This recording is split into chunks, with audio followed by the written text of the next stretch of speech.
ملتان میں ہنا حبیبہ سے جو کہ پیشے کے اعتبار سے ایک فوڈ ولاگر ہے، موٹیویشنل اسپیکر ہے، اچانک ان کے جو ہسبینڈ ہے ان کی جاب چلی جاتی ہے۔ اب ایک فوڈ ولاگر بن چکی ہے، ایک برانڈ بن چکی ہے۔ اس کے پیچھے کتنی محنت ہے، کن کن مشکلات کا سامنا کرنا پڑا۔ بڑی ایک اسموتھ سی لائف جا رہی تھی، کھانا پینا سونا اور پیسے خرچ کرنا۔ جب آپ لاکھوں میں کما رہے ہو تو آپ کا منتھلی ایکسپینسز بھی اتنے ہوتے ہیں، لیکن جب مجھے پتا تھا کہ اگلے مہینے اکاؤنٹ زیرو ہوگا، ایک وقت آیا کہ فریج میں صرف پانی رہ گیا تھا، لیکن ہسبینڈ نے مجھے کام کرنے کی اجازت دی۔ اس سے بڑی سپورٹ کوئی نہیں ہو سکتی۔ میں رونے لگ گئی تھی کیونکہ ایک دفعہ بائٹ کر لی تھی ریٹ نے اور کافی مجھے مسئلہ ہو گیا تھا اور میرا کافی بڑا آرڈر تھا۔ السلام علیکم ناظرین، میں ہوں آپ کا میزبان محمد اکمل اور آپ دیکھ رہے ہیں پاکستان سٹوریز۔ آج آپ کی ملاقات کروانے آیا ہوں ملتان میں ہنا حبیبہ سے جو کہ پیشے کے اعتبار سے ایک فوڈ ولاگر ہے، موٹیویشنل اسپیکر ہے۔ ان کی کہانی آپ کو بتاتا چلوں کہ یہ ایک ہاؤس وائف کے طور پر اپنے ہسبینڈ کے ساتھ بڑی شانہ لائف گزار رہی تھی۔ اچانک ان کے جو ہسبینڈ ہے ان کی جاب چلی جاتی ہے۔ جاب جانے کے بعد کی جو لائف ہے ایک دم سے چینج ہو جاتی ہے۔ یہ ایک فوڈ ولاگر کے طور پر سامنے آئی ہے۔ انہوں نے 18 گھنٹے کام کیا ہے۔ پہلے یہ جابز کی طرف گئی، لیکن کوئی بھی جو جاب ہے انہیں ایسی نہیں لگی کہ میں یہ جاب کر لوں، کیونکہ کسی بھی جاب کے لیے کسی بھی فرم میں گئی ہے تو 20,000 25,000 جس سے ایک گھر کا جو آسانی گزارا ہے وہ نہیں ہو سکتا تھا۔ ایک ہاؤس وائف کے طور پر لائف گزار رہی تھی، اب ایک فوڈ ولاگر بن چکی ہے، ایک برانڈ بن چکی ہے۔ اس کے پیچھے کتنی محنت ہے، کن کن مشکلات کا سامنا کرنا پڑا، کتنا وقت لگا، کتنا کام کیا، ان کی کہانی انہی کی زبانی جانتے ہیں۔ ایک ہاؤس وائف سے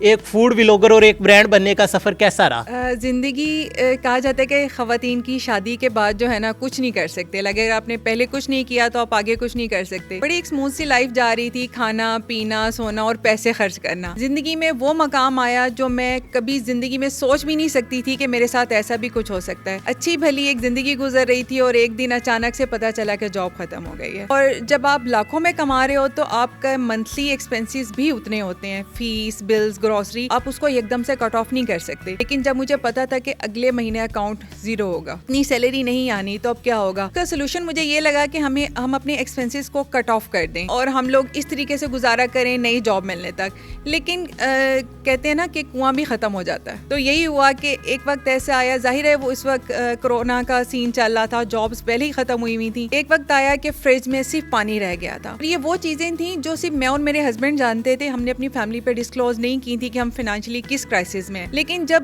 بچوں کے چہرے سامنے آئے جو ایک بڑی لیوش لائف میں تھے، پھر مجھے لگا کہ اب مجھے کچھ کرنا چاہیے۔ تو اس کے لیے میں نے سب سے پہلے جو ہمیں ذہن میں آتا ہے کانسیپٹ ہے کہ جی نوکری کرنی ہے۔ میں نے اپنا سی وی بنوایا، مجھے جرنلزم میں انٹرسٹ تھا، میں سی وی بنوایا اور میں بڑی کانفیڈنٹ تھی، سی وی بن گیا، ڈگری ہے، میں لکھتی تھی، مجھے تو بڑے آرام سے جاب مل جائے گی، لیکن ایسا ہرگز نہیں تھا۔ جہاں گئے 18 20 25 ہزار، جب آپ کے پاس 3-4 لاکھ ماہانہ آ رہا ہو اور 20-25 ہزار تو یہ تھا کہ وہ میرے کنوینس پہ ہی لگ جانا تھا۔ کچھ دیکھنے کے بعد کہ بچوں کو چھوڑ کے جاؤں تو پھر مجھے صحیح نہیں لگا جاب کرنا، کہ کچھ بچنا ہی نہیں ہے۔ اب میں نے سوچا کہ کچھ ایسا کرنا چاہیے جس میں ایکسپرٹ ہوں یا بھی کچھ کر سکتی ہوں۔ میں 2014 سے نا شوقیہ فوڈ بلاگنگ کر رہی تھی، جو بناتی تھی پوسٹ کرتی تھی، کئی لوگ اپریشیٹ کرتے تھے کہ ہم لوگ آپ سے کھانا چاہیں گے۔ میں بڑے آرام سے کہہ دیتی تھی کہ میں کبھی فوڈ بزنس میں آ ہی نہیں سکتی، مطلب یہ تو ایک ناممکن بات ہے۔ لیکن جب مجھ پہ وقت پڑا تو میں نے ان لوگوں کو میسج کیا، انہوں نے کہا آپ ہمیں کل ہی دے دیں۔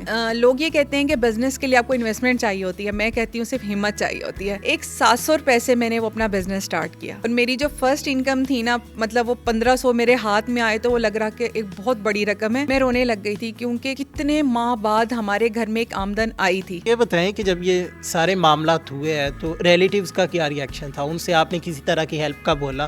یہ میرا ریکارڈ ہے کہ حالانکہ میرے کوئی بھائی نہیں ہے، پیرنٹس کی ہم 2 ہی بیٹی ہیں، لیکن میں نے کبھی اپنے پیرنٹس سے نہیں کہا تھا جا کے کہ میرے پاس پیسے نہیں ہیں، ہمیشہ کہتی تھی ہیں میں مینیج کر لوں گی۔ نہ میرے ان لاء سے کسی سے میں نے آج تک، یہ آن دا کیمرہ کہہ رہی ہوں کہ میں نے کبھی کسی سے کوئی پیسے نہیں لیے۔ میں نے جو کیا اپنے بجٹ کے اکارڈنگ میں نے خود مینیج کیا۔ ایون میں نے کسی کو بتایا ہی نہیں کہ ہم لوگ کس کرائسس میں ہیں، یا مجھے بچوں کے لیے کپڑے چاہیے یا ان کے لیے مجھے کھانا چاہیے۔ الحمدللہ کوئی ایسا مہینہ نہیں گزرا تھا کہ میں نے فیس بل اور یہ چیزیں پے نہ کی ہو۔ یہ بتائیے گا کہ آپ ایک ہاؤس وائف کے طور پر لائف گزار رہی تھی، ایک دم سے فوڈ ولاگر بن گئی، کیمرہ آن کر لیا، باہر سے آرڈر بھی لینے لگ گئی، تو فیملی کا کیا ری ایکشن تھا کہ یہ کیا کر دیا حبیبہ، کیا کرنے لگی ہو، یہ کون سا کام ہے؟ یہ سب گریجولی ہوا ہے، ولاگنگ کافی بعد میں سٹارٹ کیا ہے۔ 2019 سے فوڈ بزنس سٹارٹ کیا۔ اوبویسلی بلاگنگ کے ساتھ وہ ایک چیز آپس میں میچ کرتی ہے کہ وہ کام چل رہا تھا۔ جب میں ایز اے فوڈ بزنس میرا ایک سکسیس پہ آ گیا کہ میں بہت کامیاب ہو گیا، الحمدللہ ایک برانڈ بن گئی، تو ولاگنگ میں نے 6 ماہ پہلے سٹارٹ کی ہے۔ کیا ری ایکشن تھا فیملی؟ سب سے پہلے تو بلاگنگ سے سٹارٹ کرتی ہوں کہ ہائے یہ پوسٹنگ کر رہی ہے، یہ رپلائی کر رہی ہے۔ ظاہر ہے آپ کا لوگوں سے انٹریکشن ہوتا ہے، جب آپ کو کامیاب ہونا ہوتا ہے تو یہ چیز نہیں ہوتی کہ یہ مرد ہے اور یہ عورت ہے تو اس کو رپلائی نہیں کرنا. آپ کام کر رہے ہیں تو آپ کو سب کو جواب دینا ہوتا ہے. ہمارے خاندان کی عورت گروپس میں پوسٹ کر رہی ہے, لیکن میرے ہسبینڈ نے تب کہا تھا کہ تم جو بھی کرو میں تمہارے ساتھ ہوں, اگر میں تمہیں منع کروں تو پھر تمہیں رکنا چاہیے.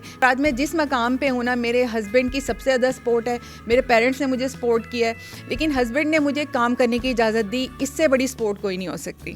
کتنے بڑے ایونٹ جو ہے آپ ڈیل کر لیتی ہے؟ کون سے بڑے بڑے ایونٹ ہے جو پاکستان میں آپ نے ڈیل کیا اور پاکستان کے کن کن شہروں میں جاتی ہیں؟ اچھا, میں اوورسیز پاکستانی میرے کسٹمرز ہیں, ایون وہ پاکستان نہیں آتے, پہلے مجھ سے کانٹیکٹ کرتے ہیں. اس کے علاوہ دوسرے شہروں سے لاہور, پنڈی, ملتان کے نوائی علاقے, اسلام آباد, لوگ کھانا لے کے گئے ہیں, آرڈرز کرتے ہیں اور لے کے جاتے ہیں. میں نے ایک بڑا زبردست سا ایونٹ تھا ملتان میں, پہلا آرمی کا تھا, آرمی چیف نے آنا تھا, تو کیونکہ میں بلاگنگ بھی کرتی تھی تو ان لوگوں نے مجھ سے سارا مشورہ کیا کہ آپ ہمیں ملتان میں کھانا کہاں سے بنوانا چاہیے, جو آپ ریکمینڈ کریں گے ہم وہی کریں گے. ایک اچھا ٹائم گزارا ہے آپ نے, ایک ٹائم دے دیا اپنی لائف کا, ایک امپورٹنٹ پارٹ دے دیا اس کام کو. کتنا کما لیتی ہیں آپ؟ الحمدللہ میں اتنا کما لیتی ہوں. جاب میں فی الحال یہ ممکن نہیں ہے. جو میرے جن کی مطلب میری کلاس فیلوز ہیں, جن کو میں حسرت سے دیکھتی تھی یا رش کرتی تھی کہ یار یہ جاب کر رہی ہیں, یہ بڑا اچھا ارن کر رہی ہیں, گورنمنٹ جاب پہ ہیں, لیکن الحمدللہ میں شکر ادا کرتی ہوں میں اس جاب میں نہیں گئی. یہ بتائیے گا کہ آپ کی جو پہلی انکم آئی تھی 1500 کی آئی تھی, اب آپ لاکھوں میں ارن کر رہی ہے, اس کی خوشی زیادہ تھی یا اس کی زیادہ؟ اس کی خوشی زیادہ تھی, کیونکہ وہ زندگی کے ایک پہلے وہ پیسے تھے جو میرے ہاتھ پہ آئی تھی, وہ پہلی کمائی تھی. مجھے سمجھ نہیں آ رہا تھا پہلی کمائی کی جو خوشی تھی نا, اب تو ایک روٹین کی بات ہو گئی ہے نا کہ آرڈرز آ رہے ہیں اور پیسے آ رہے ہیں اور آپ کا اکاؤنٹ بیلنس ہے وہ انکریز ہو رہا ہے, اور یہ خوشی بھی الگ ہوتی ہے کہ آپ خود سے کما کے اپنے لیے اور اپنی فیملی کے لیے کچھ کر سکو. 18 گھنٹے کام کرتی ہیں لیڈیز, ہے تھک نہیں جاتی, تھکاوٹ نہیں ہو جاتی, بچوں کو بھی مینج کرتی ہیں, فیملی کو بھی ٹائم دیتی ہیں, کیسے کر لیتی ہیں آپ؟ اگر آپ کو کچھ منفرد پہچان چاہیے, عام لوگوں سے ہٹ کے چاہیے, تو آپ کی روٹین کبھی نارمل نہیں ہو سکتی. ایک اب نارمل روٹین میں ہی آ کے آپ اچیومنٹ کچھ آپ کو اس طرح کی ملتی ہے. اگر تو میں بھی ویسے دیر سے اٹھوں, ناشتہ کروں, سو جاؤں, اٹھوں بیٹھوں, تو پھر تو میں وہی 2016 والی خاتون بن جاؤں گی. لیکن اب یہ ہے کہ مجھے سب کچھ کرنا ہے, مجھے بچوں کو بھی ٹائم دینا ہے, مجھے کچن کو بھی مینٹین کرنا ہے, بلاگنگ, ایون مجھے اپنے ویٹ کو بھی کنٹرول کرنا ہے. ہو جاتا ہے الحمدللہ. بس خود کو یہ کہنا ہوتا ہے کہ تھکنا نہیں ہے, کیونکہ جہاں آپ خود کو یہ کہیں گے نا کہ ہم نے تھکنا نہیں ہے, یقین کریں آپ کی ول پاور سے بڑی دنیا کی کوئی چیز ہو ہی نہیں سکتی. بڑا کچھ ہوا ہے, بڑے حادثات ہوئے ہیں. ایک دفعہ بائٹ کر لی تھی ریٹ نے اور کافی مجھے مسئلہ ہو گیا تھا, اور میرا کافی بڑا آرڈر تھا. میں اس کا انجیکشنز وغیرہ کروا کے ایمرجنسی سے آ کے میں نے اپنے آرڈرز کمپلیٹ کیے تھے. کسٹمرز کو نہیں کہا تھا کہ میں ایمرجنسی میں تھی یا میں نہیں کر سکتی. ایک ہاؤس وائف, فوڈ بلاگر, پھر فوڈ بلاگر, موٹیویشنل اسپیکر کیسے بن گئی اور کتنے پیسے لیتی ہیں ایک لیکچر کے؟ لیکچر کے تو پیسے نہیں لیتی, مطلب کہ مجھے اچھا لگتا ہے جو لوگ مجھے بلاتے ہیں اور میرے سے بات کرنا چاہتے ہیں, اس چیز کا تو میں کبھی پیسے لوں گی نہیں, کیونکہ وہ میری فیلڈ ہی نہیں ہے, کیونکہ وہ بیسکلی میری اسٹوری سے انسپائر ہوتے ہیں. وہ اسٹوری میں اپنی لکھ بھی رہی ہوں اپنی ایک پیج پہ, ابھی میں نے ہاف کیا ہے, تو انشاءاللہ مزید اس کو کنٹینیو کروں گی. میں مجھے بتائیں کہ فیوچر میں کیا سوچا ہے, کہ اس بزنس کو کس طرح رن کر رہی ہیں؟ اکیلے ہی ہنا حبیبہ خان چلائے گی یا ڈفرینٹ سٹیز میں برانچز بنائی جائیں گی؟ فی الحال تو میں انشاءاللہ بہت جلد لاہور موو کر رہی ہوں, وہاں پہ میں نے ایکسپینڈ کرنا ہے, لیکن میرا فرنٹ لائن پہ آنے کا کبھی بھی کوئی ارادہ نہیں ہے, کیونکہ میرا جو مقصد ہے وہ ایمبینس نہیں ہے, وہ ٹیسٹ ہے, کہ گھر کا کھانا گھر تک پہنچے. تو میری یہی کوشش ہے کہ میں ہوم کیٹرنگ کو ایکسپینڈ کروں گی. ملتان والے کسٹمر ہے, جب ہنا حبیبہ خان لاہور موو کر جائے گی تو ان کا کیا بنے گا, ان کو وہ کھانا کیسے پرووائڈ ہوگا, ان کے لیے آپ نے کیا سوچا ہے؟ مجھے کل سے میسیجز آ رہے ہیں ریگولر کسٹمرز کے, ہمارا کیا ہوگا. میں نے کہا لاہور دور نہیں ہے, کھانا ہے تو آپ کو وہیں آنا ہوگا. جی ناظرین, آپ نے دیکھا کہ ہمارے ساتھ ہنا حبیبہ خان موجود تھی, جن کی کہانی آپ نے جانی کہ کس طرح ان کی لائف ایک ٹریجڈی سے گزری, لیکن اس کے بعد انہوں نے ہمت نہیں ہاری, 18 گھنٹے محنت کی اور خود کو یقین دلایا کہ تھکنا نہیں ہے, تھکاوٹ کوئی بھی چیز نہیں ہے. مختلف مشکلات کا سامنا کرنا پڑا, لیکن انہوں نے خود کو پروو کیا کہ میں دنیا سے الگ ہوں, میں کچھ کر سکتی ہوں. ہماری جتنی بھی مائیں بہنیں گھروں پہ بیٹھی ہے, کچھ کرنا چاہتی ہے, یا پھر جو ینگسٹر ہے کچھ کرنا چاہتے ہیں, ان کے لیے یہ موٹیویشن ہے اور بہت ہی بڑی کہانی ہے. اگر آپ اسے سیریس طور پر لے, آپ بھی لائف میں کچھ کرنا چاہتے ہیں, تو آپ کے لیے بہت ہی بڑی انسپریشن ہے. آپ اس بارے میں کیا رائے رکھتے ہیں, اپنی رائے کا اظہار کمنٹ باکس میں لازمی کیجیے گا. اسی کے ساتھ اپنے میزبان محمد اکمل کو دیجیے اجازت. اللہ نگہبان.